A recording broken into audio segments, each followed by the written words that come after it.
খেয়াল করে দেখবে, যতক্ষণ তুমি তোমার প্রিয় মানুষটির কথা মানছো বা তার কথা অক্ষরে অক্ষরে পালন করছো, ততক্ষণ পর্যন্ত তার কাছে তোমার মূল্য বজায় থাকবে। অথচ যেদিন তুমি তার কথা অক্ষরে অক্ষরে মানতে নারাজ হবে বা মানবে না, সেদিন থেকেই তুমি হয়ে উঠবে ফেলনা।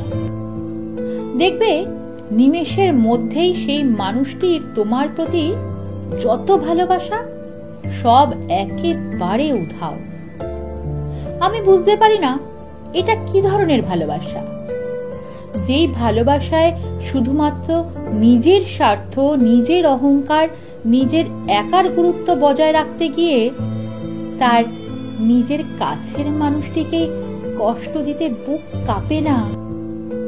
আমার মতে সেটা ভালোবাসা একেবারেই নয়। কারণ ভালোবাসা যদি খাঁটি হয়, তবে দুজনার কাছেই দুজনার মূল্য থাকতে বাধ্য।